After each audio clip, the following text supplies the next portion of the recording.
মিত্তিরদের বাড়ি কাজের লোক বিলাসী 7 বছর ধরে কাজ করছে দয়াল মিত্তির বাড়িতে।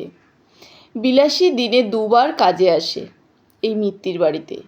সকালে এসে বাসন মাজা, ঘর মোছা, কাপড় কাচা ইত্যাদি কাজগুলো করে যায়, আর বিকেলে এসে দুপুরের এঁটো বাসনগুলো মেজে দিয়ে যায়। মাস মাইনে হিসেবে প্রায় 1,500 টাকা পায়। বিলাসী যখন কাজে ঢুকেছিল তখন মাইনে ছিল 1,000 টাকা। সেটা বাড়তে বাড়তে এখন 1,500 টাকায় পৌঁছেছে। বিলাসী থাকে পাশে একটা বস্তি পাড়াতে। বাড়ি থেকে খুব একটা দূরে নয় বলেই 2বার কাজে আসতে পারে। তবে বিলাসীর কাজের লোক হতে পারে। পোশাক আশাকে সাজগোজ দেখলে কেউ বলবে না বিলাসী কাজের লোক। চোখে কাজল, ঠোঁটে লিপস্টিক, গায়ে পারফিউম দিয়ে মাঝে মধ্যে এমনভাবে কাজে আসে, মিত্তির গিন্নি তো বলেই, কত ঢং দেখব। বিলাসীও হেসে বলে, কেন গো বৌদি, সাজলে আমাকে খারাপ লাগে? ঠোঁট বেঁকিয়ে মিত্তির গিন্নি জবাব দেয়, মরণ। মিত্তির গিন্নির মুখ থেকে এমন কথা শুনে বিলাসী কখনো রাগ করে না, বরং হাসে। এক ছেলে এক মেয়েকে নিয়ে বিলাসীর সংসার। বিলাসীর বিয়ে হয়েছিল অল্প বয়সে। বিলাসীর সাথে বিলাসীর মেয়েকেও দেখলে কেউ বুঝতেই পারে না ওর মা। অনেকেই বলে যেন 2 বোন। বিলাসীর স্বামীও সে এখনও একটা দোকানে কাজ করে। বিলাসীকে মিত্তিরদের বাড়িতে এই কাজটা দেখে দিয়েছিল চাঁপাই কাজ করতো মিত্তিরদের বাড়িতে। চাঁপার ছেলে চাকরি পেয়ে যাওয়ায় চাঁপাকে আর অন্যের বাড়িতে কাজ করতে দেয়নি ওর ছেলে। সেই সময় বিলাসীর একটা কাজের দরকার ছিল। বিলাসীর স্বামীর তখন কঠিন অসুখ। 4 লোক, পেট চলবে কি করে?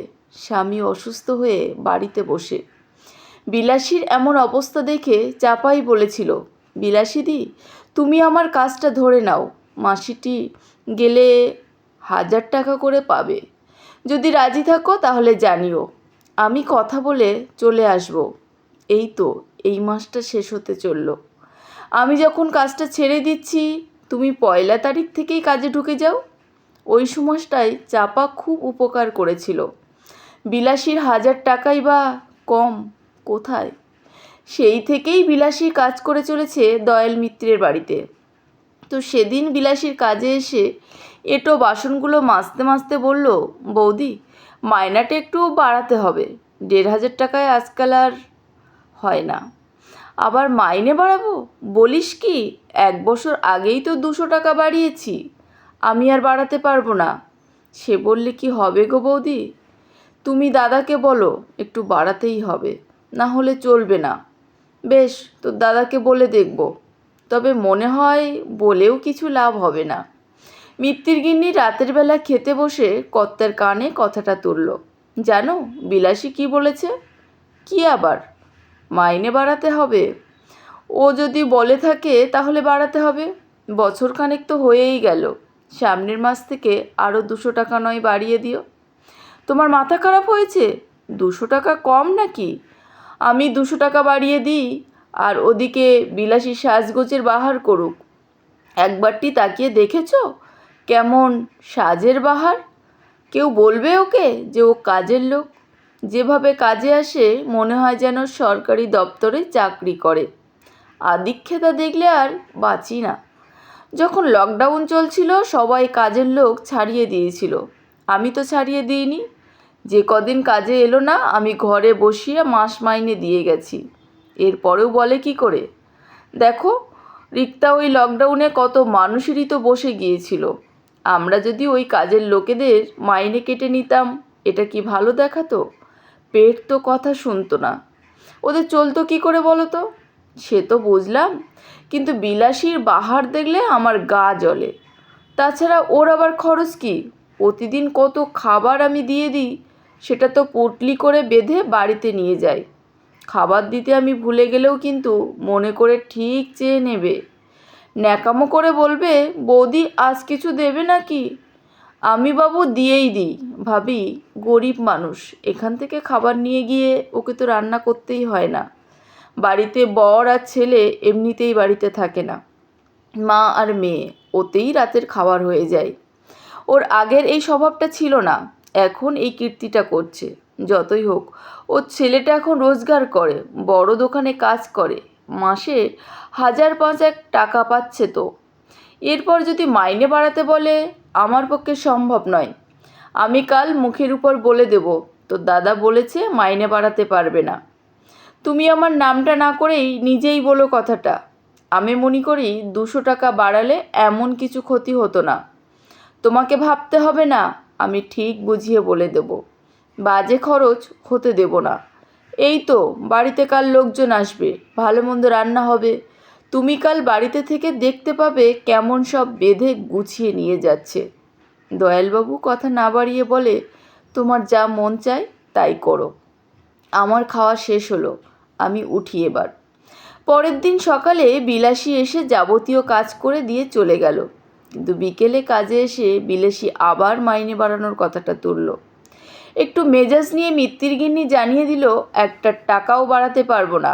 এই তো সামান্য কাজ, এইটুকু করে যদি বলিস আরও মাইনে বাড়াতে হবে, আমি বাবু দিতে পারবো না। শোনো বৌদি, মাইনে না বাড়ালে আমি আর কাল থেকে কাজে আসতে পারবো না, এই বলে রাখলাম। তুমি অন্য লোক দেখতে পারো। তারপর কাজ ছেড়ে বিলাসী বাড়ি চলে গেল। অন্য সময় বাড়িতে লোকজন এলে ভালো মন্দ যাই রান্না হোক, বিলাসী নিয়েই তবে যায়।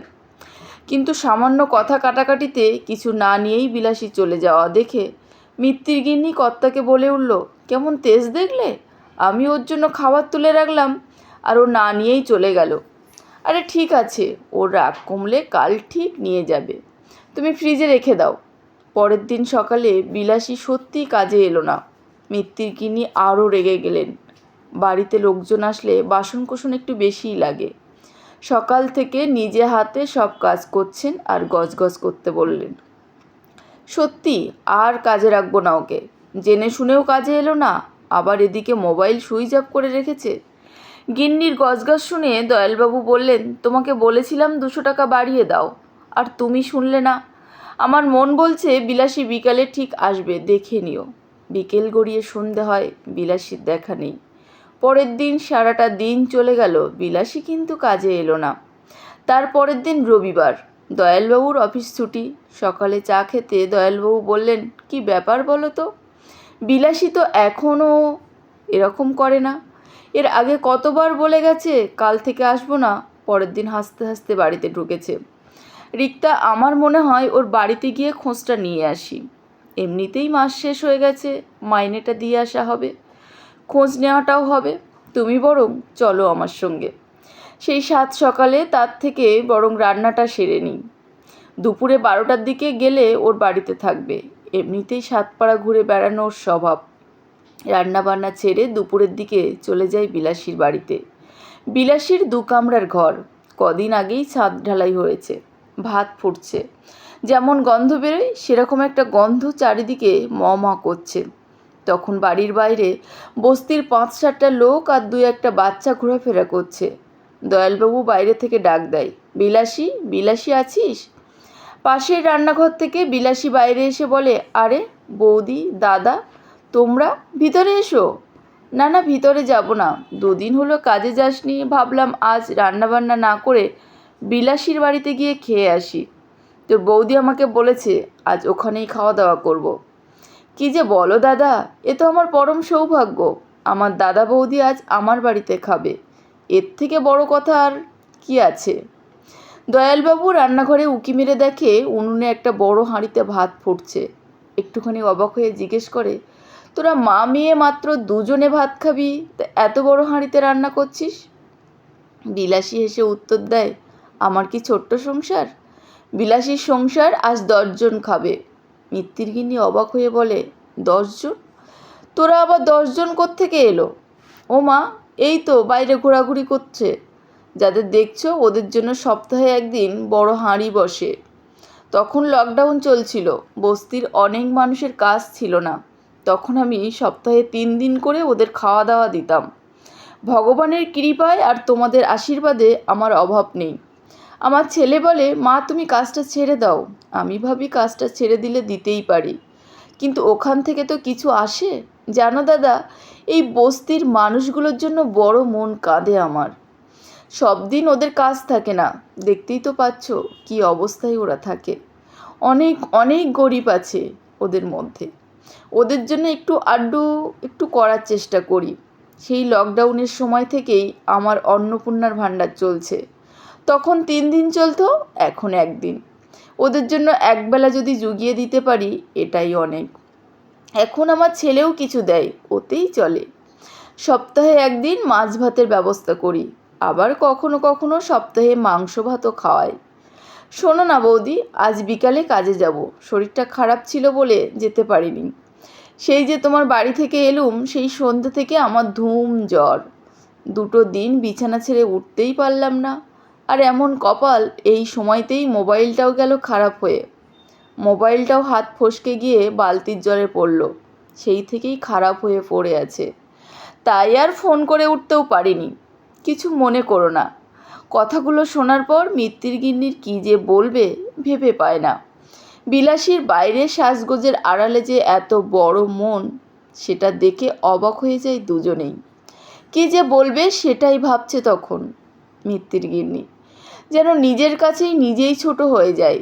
বিলাসী সম্পর্কে কত খারাপ কথা চিন্তা করেছে। এদিকে বিলাসীর ইতস্তত করতে করতে বলল, মেয়েটাও সামনে নেই যে একটু রান্না দেখবে। তোমাদের ঘরে নিয়ে গিয়ে বসাবে যে 2 কথা বলবো, সেটাও পাচ্ছি না। একা হাতে সব সামলাচ্ছি গো বৌদি। মিত্তির গিন্নি কী যেন ভেবে নিয়ে কোমরে কাগজটা গুছিয়ে নিল। কে বলেছে তুই একা? আমি যখন এসে গেছি রান্নাটা তখন আমিই করব। কি রান্না হবে বল? তুই তো শুধু আমাকে হেল্প করো। তুই শুধু আমাকে হেল্প কর। এমন কথা শুনে বিলাসী অবাক। বৌদি তুমি রান্না করবে? হ্যাঁ আমি তোর সম্পর্কে অনেক খারাপ ধারণা করেছিলাম। তোর বাইরের সাজগোজটাই দেখতাম শুধু। কথাগুলো বলেই আবার বলে দেখিনি। আজ কি রান্না হবে? আলু পটলের তরকারি আর মাছের ঝোল। মিত্তির গিন্নি বটিটা টেনে আলু পটল কাটতে বসে যায়। এসব দেখে বিলাসী বলে, বৌদি আমি তো ভাবতেই পারিনি তুমি এসে হাত লাগাবে। আমি তো তোমাকে খুব অহংকারী ভাবতাম গো। এখন দেখি তুমি মানুষটাই যে আলাদা। জানো, তোমার হাতের রান্না খেয়ে বস্তির এই মানুষগুলো বলে অমৃত খাচ্ছি। আমার হাতের রান্না? আমি আবার কবে রান্না করলাম? ও মা, তোমাদের বাড়ি থেকে যেসব খাবার নিয়ে আসি তুমি কি ভাবছো আমি একা খাই? আমার বস্তি পাড়ার এই মানুষগুলোকেও দিই। ওদের তো ভালো মন্দ একটু খেতে ইচ্ছে করে। ওরা খেয়ে কত আশীর্বাদ করে জানো। মিত্তির গিন্নি তো হা করে তাকিয়ে আছে। বিলাসীর এইসব কথা শুনে দয়ালবাবু অবাক হয়ে বলে, বিলাসী, অনেক বড় মন না থাকলে এসব হয় না। এবার থেকে তোর এই সংসারে 1 দিন নয় 2 দিন রান্না হবে, সে ব্যবস্থা আমি করব। কি বলো মিত্তিরদা? মিত্তির গিন্নি হেসে বলে, সে তুমি নয়, তোমার কথাতেই বললে। শোনো বিলাসী, এই সংসারে এবার থেকে রান্না করব আমি। ধন্যবাদ।